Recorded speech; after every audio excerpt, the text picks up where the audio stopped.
And here we go. Anderson, another big kid. Tucker, number 2, 6'9", 190-pound sophomore. As that three goes up and in. Yeah, and he's not shy about shooting it. He's come off the bench and just threw up 2. Well, that's great. He's got some family history. His mom, Sheila, played at Tennessee for Pat Summit. Okay. In fact, she was on the first 2 teams that Summit won, championship teams that Summit won at Tennessee back in 1987 and 1989. So he was definitely raised around basketball. Yeah. And they're showing that already. Oh, and a collision at near midcourt as Ian Martinez hustles for that ball, and it will be the Aggies basketball leading by a point. Yeah, the idea and, the culture would kind of remain the same, and we'll see how that goes because the Aggies had a great season last year. Absolutely. Really did. Yeah, I don't think there's a person here that isn't going to want that to continue. Anderson's 3, that one does not go. One thing the Aggies are showing early is that they're like to lend him off a lot of screens, find open shots from his teammates are looking for him. So looks like they have a lot of confidence in him.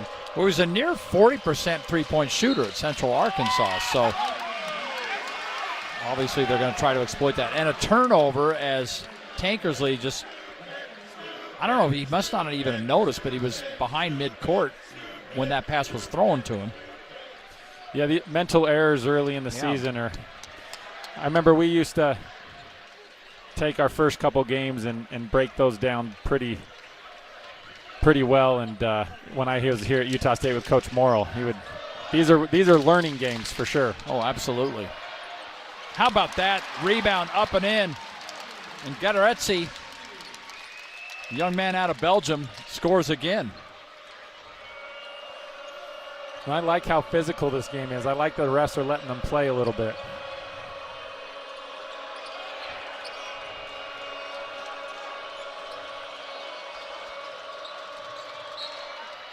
There's a foul on Drake Allen as you're getting a good look at how that zone works for Jared Calhoun, how he designs it.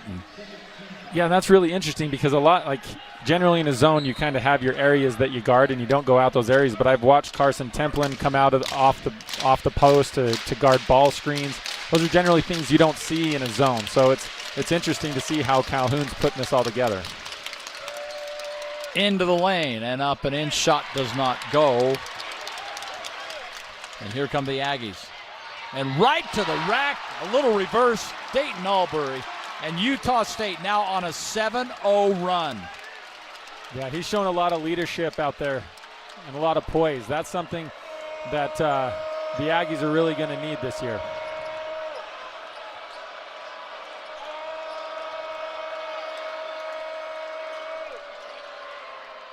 And again, another missed shot. And now we got a foul, the old foul on the rebound. The Aggies are starting to pick up some momentum. They're starting to make Alcorn miss some shots, and they're coming with the offensive rebound. That's what's accounting for the 7-point swing since the last time out.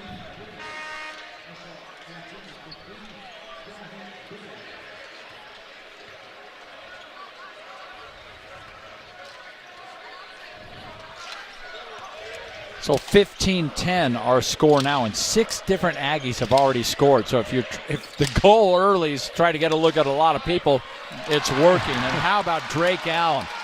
Yeah, they're playing very well as a team right now. They're sharing the basketball. They're making smart plays. They're not forcing things. The Aggies are looking really good for one game in, or 20 minutes, or however long, 10 minutes into the first game. Yeah, we're barely into that, yeah.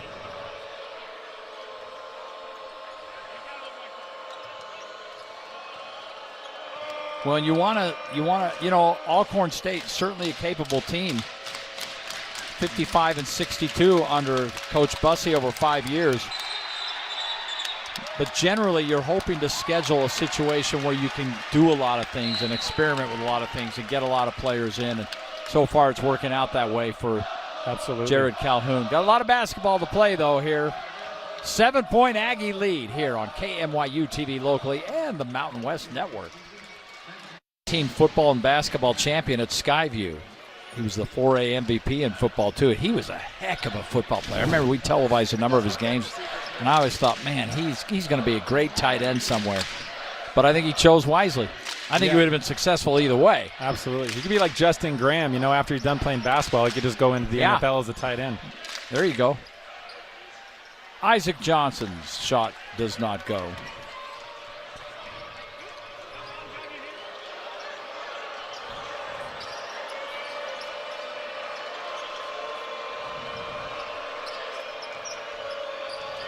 Turnover.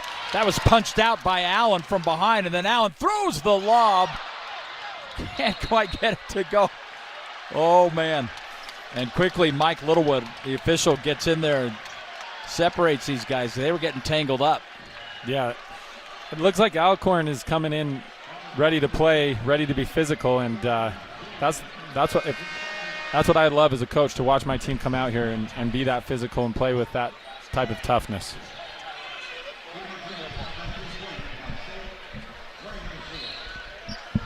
You were talking about basketball players turning tight end. Caleb Lohner at the University of Utah played all those years in basketball, and now he's tight end for the Utes. Yeah, that is true. So Alcorn State, 4 turnovers on their last 7 possessions, and then what do? They come out and they take the ball away. Right there. Short little shot goes up and does not go for Wyatt Gaines. They have now missed their last 5 shots as Mason throws the lob, and it's tipped in by Aubin Gadaretse. See, it's that type of unselfishness. Mason has a clear lane to the basket, sees that his teammate has a better shot, is willing to dump it off to get an easier basket. 11-0 run now for the Aggies, that they've opened up this 19-10 lead, and again, so active. Looks like they're going to get Martinez here, though. Oh, no, it's Aggies' ball. There was a kicked out of bounds. Yeah. One thing I love about Ian Martinez's game, he's always so cool and calm. You don't ever see too much fluctuation in his emotion. He kind of just runs even kilter. Well, this is cool. Jordy Barnes just checked into the game. We were calling his state championship not that long ago. Jordy's father is the coach at Olympus High School where Jordy played, Matt Barnes, and he's a former Aggie alum. Yes. Way before your time. So it's come full circle. I'm not saying Matt's old, but yeah, it's gone full circle here. But I will say he never met a shot he didn't like. That's my type of guy right there. Utah State now 9 straight defensive stops, forcing 5 turnovers. And here comes another one. Now make it 10. And Barnes with the ball. That's what Alcorn needs to do, is they need to give it to the middle of the zone. Oh, what a pass. Gadaretsky throws it down. That's what you got to like to see as an Aggie fan this early, is to see them playing this well as a team, understanding where your teammates are, making good passes. That's exciting to see. And Johnson really made a nice pass there to spot the open Gadaretse. Here comes Jordy. Ian Martinez from the corner, and it goes. Looked like he banked that one in. 16-0 run. Aggies are rolling.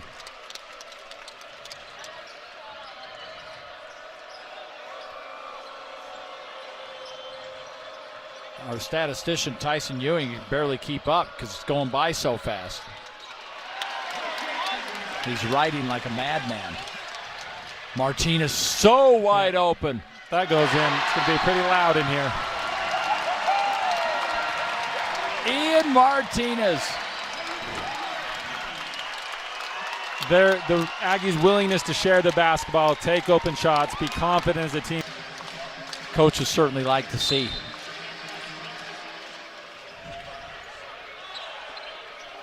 Now here's a new look. Yeah. We haven't seen the full court press. It's good when you put in a containment press like that. You're just trying to speed them up and get them out of their rhythm and force them to take shots that they're not used to taking.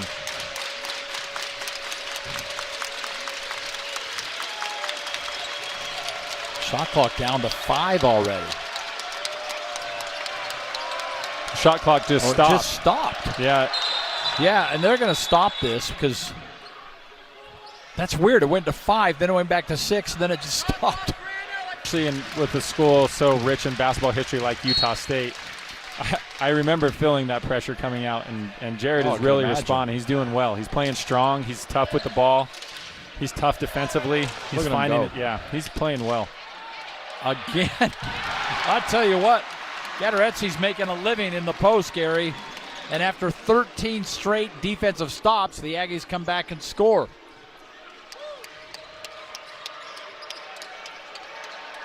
$21-0 run. Well, when you have the length of Gateretzi and Isaac Johnson out there in a matchup zone where you have a 7-footer defending the perimeter and a 7-footer guarding the basket, that's an intimidating that's an intimidating look. Gave a little pump fake. This was earlier. And then threw it down. And once again, Jared Calhoun, coach, just subbed 4 Aggies. Block shot. They've missed their last 9. And Ian Martinez finishes it off. He's definitely one of the fan favorites here. They love him. Such an energy guy, as you pointed out earlier. Yeah, great pass. And Templin. Oh, baby.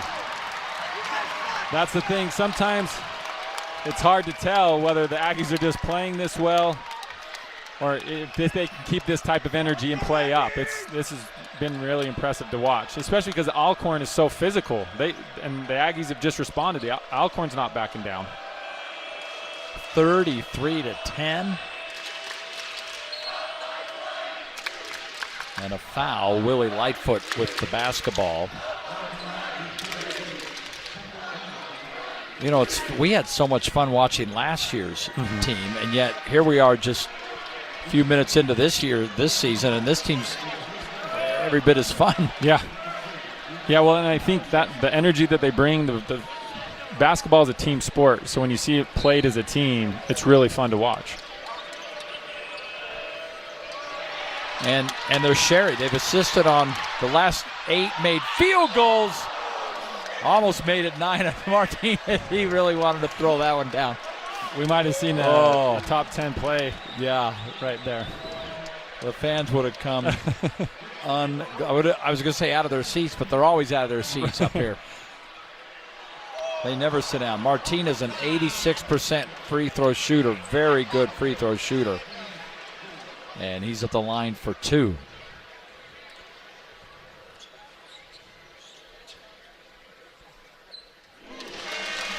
Yeah. 34-10. My goodness. I like how Ian Martinez has stepped up in this game. He knows he's the leader. When he's supposed to be the leader on this team, he's kind of accepted that, and he's stepping up offensively and defensively. And sharing the ball when he needs to. Yes.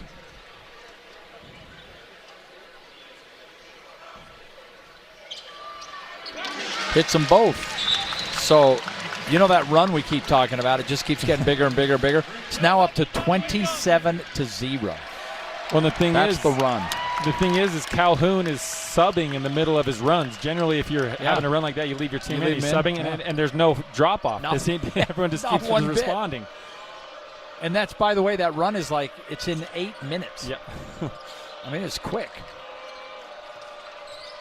I mean, if you can have a team where you can just sub in 4 guys at a time and keep your team that fresh the whole game, that would be something to watch.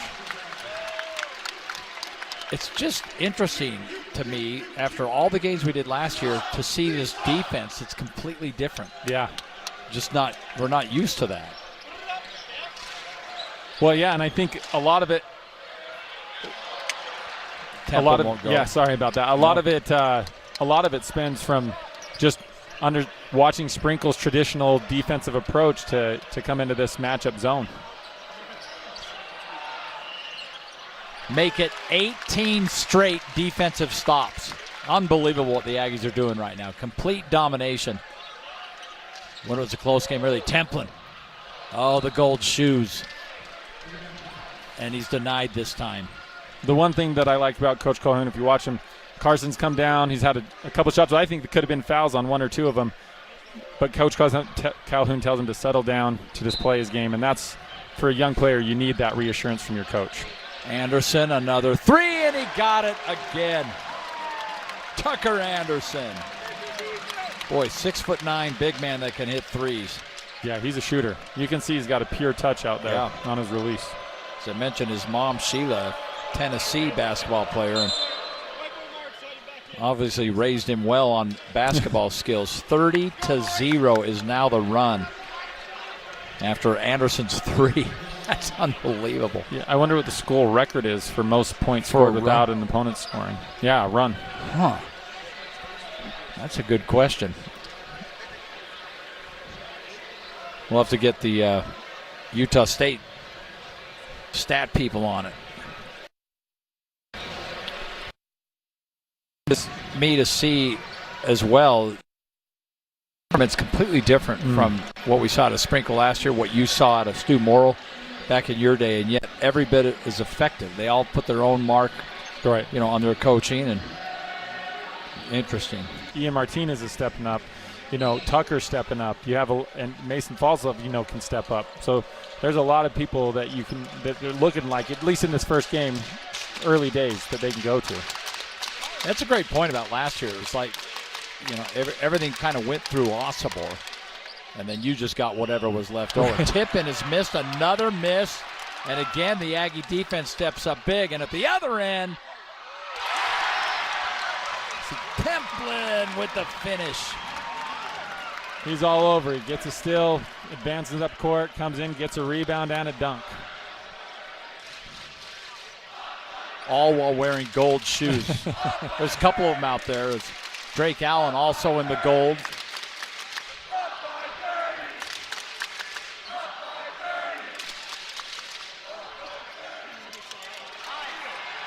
Another turnover. Oh, he just barely had his feet out of bounds. So Anderson got his hand on the ball. But the one thing that's interesting to watch, and you don't see this very often, but it seems like the Aggies are having as much fun playing defense as they are playing offense. They're all over the floor. They're getting touches and deflections. It's fun to watch. And you're right, that's not always the case. It definitely wasn't with me, I can say that much. Yeah, but Stu, if you guys didn't play defense, you heard it from him. Yeah, if you didn't play defense, you didn't play. Yeah, you didn't, right. But it wasn't the funnest thing I like to do playing basketball. Yeah. But these guys have seemed to figure it out.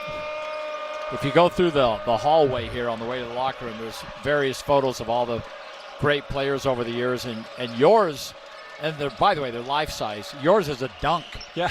It was. Well, I didn't have very many, so they thought they'd do me a favor. Oh, it was a good one. Yeah. So another defensive stop, and the crowd letting the Braves hear about it. And they're playing a lot of people, too. Yeah. That's the other thing. Yeah. Trying to stay in a rhythm and get in a good flow. Oh, wow. Down they go, no call, and they're right back up. Anderson. And again, body's just all over. And that's going to go against the Aggies. Akano. That's the risk you take when you let games get this physical. Both teams, you're competitive, you're out there, you're fighting. It just kind of happens. But if you're not careful, the game can get away from you. Well, you commented on how the Braves are a physical group, and it's looking like football out there the last couple of possessions. Yeah. Despite the score, nothing is coming easy from the Aggies. If you watch, if they're having to fight through screens. They're getting hit on screens, on box out. Alcorn's hitting them on the box outs. So it's not like this has been easy for them, even though the score evidences a different story.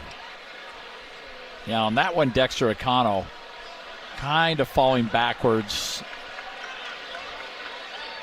Right, so they think they've got this worked out, and we're about to get an explanation. So I'm going to listen to Larry really quick here. So the review was to see if it was a hook and hold on white 7.